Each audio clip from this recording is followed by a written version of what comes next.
The following segment is sponsored by Daniel A. White and Associates. It does not necessarily reflect the views of WDEL or Forever Media.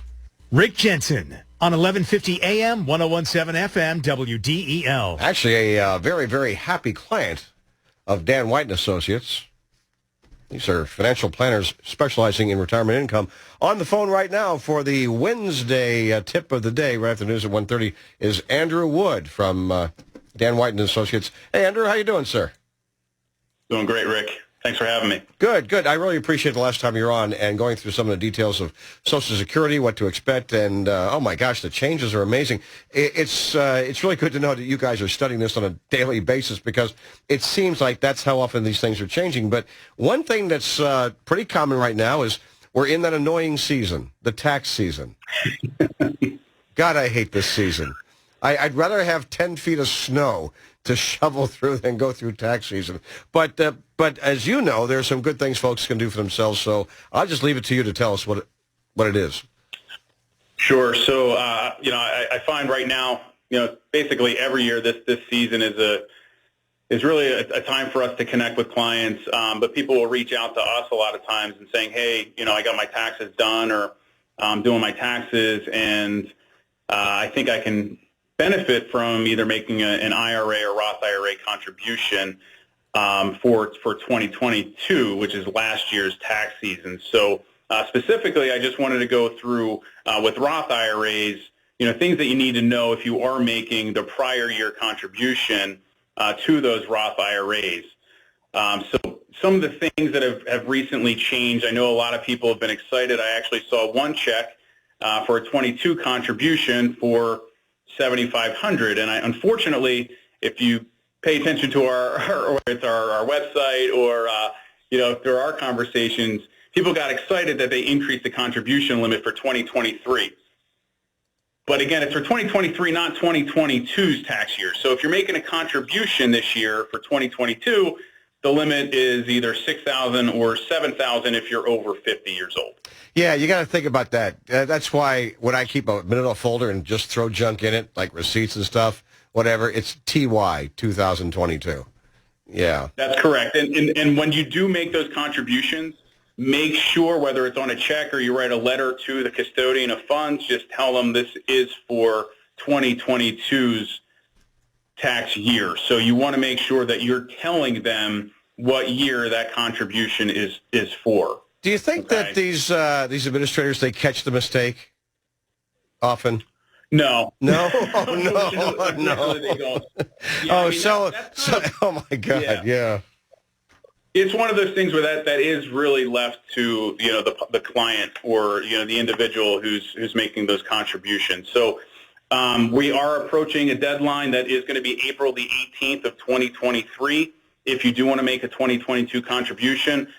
Even if you do file an extension, the extension does not apply to contributions to those retirement plans. Okay. Gotcha. What about Roth IRAs? Yeah, same thing. So for Roth IRAs, there's no extension if you do make an extension on your tax return. So there is a deadline. It's April the 18th of this year if you are making a 2022 contribution. Well, is that when taxes are due this year, not the 15th, the 18th? What's the 15th? That's right. All right. Why? I haven't looked at the calendar. It's probably a Monday or something. Probably. But I'm thinking, I see the 15th is Saturday. Okay, there you go. Yeah, there you go. Yeah. So they gave you through Tuesday. How generous. That's right. Right, how generous. Now, a couple other things I'm going to point out specifically. So if you are making a contribution is not a conversion. They are two different things. In order to do a contribution, you have to have taxable compensation for that year. That means earnings. It has nothing to do with passive investment income, IRA income, or Social Security. It means wages. All right. So in order to contribute, you have to have wages for that year that you're making the contribution. Oh, fuss. Details. Yeah, I know. These are the rules. That's right. Hey, one good news, one piece of good news. So in terms of reporting a contribution, again, you're going to tell the company what year you're contributing for, But believe it or not, you don't have to tell the IRS about the contribution. That's really something that you're going to want to keep for your records, the records with the custodian, and probably with your financial advisor as well. So again, that's one of those things where, since you are already paying taxes on the amount that you're putting into the Roth, they're not really going to track that. You're going to want to track that yourself. Oh, that's interesting. But when you make a contribution to a traditional IRA, you got to make a note of it. Correct, because you're getting a tax break on those contributions. Exactly. Cool. Anything else? That's it for the day, Rick. Do you have anything for me? Oh, you're very fortunate. No.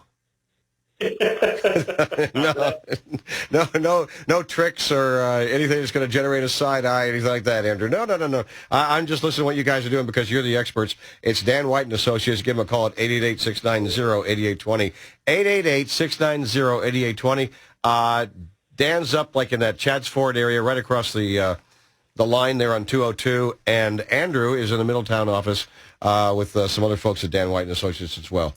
So give him a call. Say, hey, what do I do? And what do we do? I mean, my gosh, as you and Dan know, I've been in the markets for all my life until now, and now I'm looking and wondering, okay, we still. There's still so much uncertainty with a lot of good companies when it comes to investing. And, man, I guess everybody needs some guidance now, Is Dan going to talk about anything like that on Sunday? So Sunday's show is projections for the 60-40 portfolio for 2023. It's funny, you mentioned the word security. Most of the people that I sit down with, I will tell you the top thing on their mind is not necessarily certainty, but it's security, just peace of mind knowing that they're going to be okay with all the uncertainty that's out there. So, that is a lot of what we do. It's providing security, certainty, and better peace of mind for retirement. Yeah, and as I understand, a 60-40 portfolio is 60% in stocks and 40% in bonds. However, there's also insured guaranteed funds out there, too. I don't know how that fits into a 60-40. Is that part of the 40 or what? Well, that will be part of the conversation on Sunday. But, yeah, I mean, there's different ways that you can look at that 40%. So, yeah, I'd be even worried about muni bonds right now. I don't know. I mean, interest rate.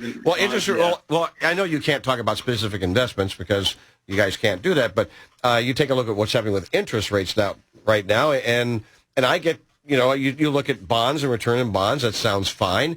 However, might it be a same situation like in 2008 when you had some of these munis actually were going bankrupt? They were folding, and yet there are also people now in this environment saying, okay, bonds, it's let's say it's generating 5% on a muni bond, for example, or 6 or 7% on a muni bond. That's fine. Is it going to continue to go up? And what would be the value of these bonds then?